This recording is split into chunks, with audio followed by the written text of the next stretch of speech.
สวัสดีครับผมพบกับทีมงานบ้าวย้อยแล้วผมพี่น้องไปไล่มองมา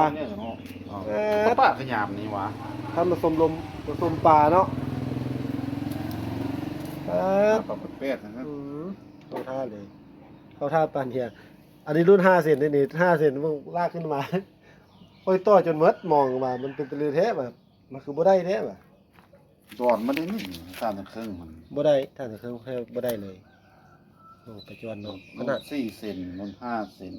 นี่เลยกระจุกกระแจกน้อยหนึ่ง กระโจกเขามีบ้านไล่เด้เงี้ยไปตัวละตัวรุดมึงป้าน่ะป้าที่มียามมันได้แล้ว5 เซนได้นี่5 เซนตัวนี้5 เซนกับสร้างใส่เครื่องขนาดปนกันขนาดได้เรา3 โลอยู่หั่นได้ได้เลย ได้เหรอบุญวิทย์บุญวิทย์เนาะ2 ลูกปลาย2 โลเก้า2 ลูกเก้า2 ลูกปลายไปเบิ่งทางพุ่นกับพี่น้องเบิ่งกับพี่ก่อนทางพี่พ่อก็ได้แล้วรวมหมดหันได้3 โล 4 โลปลาข้าวทางนี้ก็ได้ปลาข้าวม่านปลาข้าวปากอันนี้ก็ได้พี่อันเนี้ยอันนี้ก็ได้เอิ้นอันเนี้ยเลยเนาะว่าเพื่อนว่าให้เหรอโอ้ผมไม่มันรักข้าวหรอไปเบิ่งดิแม่นั่นดังแดงมาหรอไม่ล่ะขนาดนี้เลยบ่ได้ยามเงี้ยป้าอันปลาหันยังรู้ดินี่4 เซนน่ะเนาะ4 เซนครึ่ง5 เซนเนาะซุปหัวพอดีอันนี้ทำนี่รุ่นนี้ค้างอยู่เฮ็ดไปกินบัดนี้ก้อยเครื่องพักกระดอนเลย4 เซนน่ะนี่4 เซนพอดี4 เซน5 เซน4 เซนพอดีครับถ้าเครื่องดอนเนี่ยรุดเลยแหละรุดอันนี้มันสรุปหัวเนาะกระดอนมันนี่มันเข้าหัวพอดีเลยเอานี่ด้วยปดเป็นปดบัตรเลยพี่น้องปดก่อนพี่น้องเอ้ยบาทนี่ปากเปลี่ยนเนาะเปลี่ยนก็หนีได้หนิเนาะเอาพวกนี้เอาหมดแต่ว่าป้าทั้งหลายเนาะปากกระจอกกระจุกกระจอนได้พี่น้องเอ้ยพี่เนี่ยกระจอนปลาเขาเป็นปลาหน้าหนูอ่ะคือกันเนาะปลาหนุ่มไปเลยคนบุรีเวลาเป็นปลาหนูปลาหน้าหนูเท่ามันเลยนะแต่บึงการมีท่องเที่ยวนี่ก็ปลาหน้าหนูนี่เจ้าของนี่แล้วเป็นกระจอนเจ้าเป็นไปเข้าเป็นไปเซบุรีนะปลามากๆนี่ใส่ไปทีนี้อันเดียวกันเนี้ยปลากระจายเนี้ยใช้มันพองสำหรับนี่เขาเรามาส่งหนูปลามากๆนี่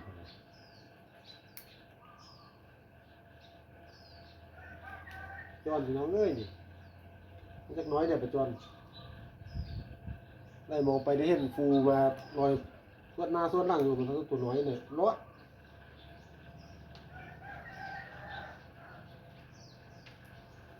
ได้เติบได้หนิได้อยู่โลปลายมองดิลองมองเลยพี่น้องเอ้ยนี่มันก็ได้กิโลโลปลาย2 โลแล้วเนาะยันเขา2 โลเลย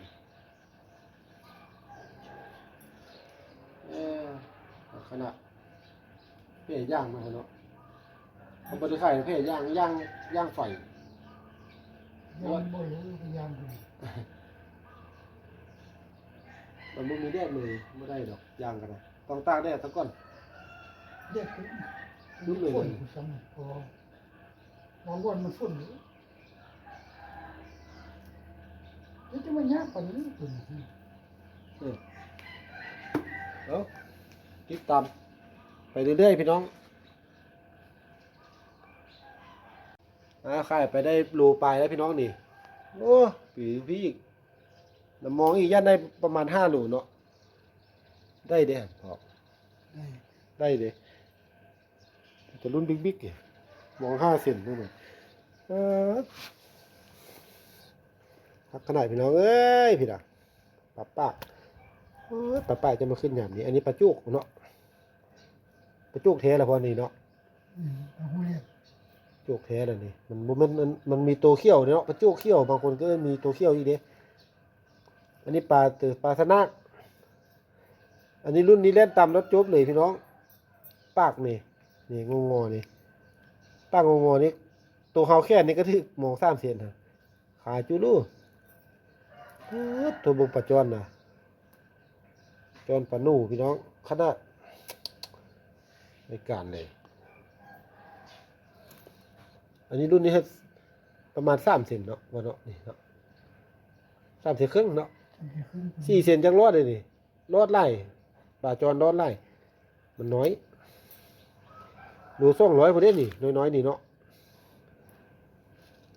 ตะกวงเราบ่เห็นนะซื้อเลยนี่ปลาจรนี่ทอกเสื้อกันเหมือนกันพี่น้อง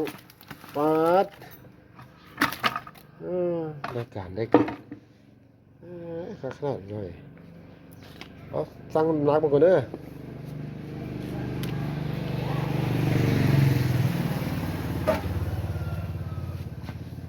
ผู้ดักบอกเก็บ5 โลอีกขีดนึง5 โลรวมตะกร้า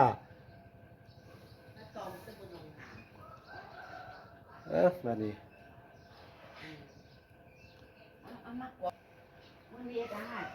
นะเรียบร้อยแล้วพี่น้องขายไปได้แล้ว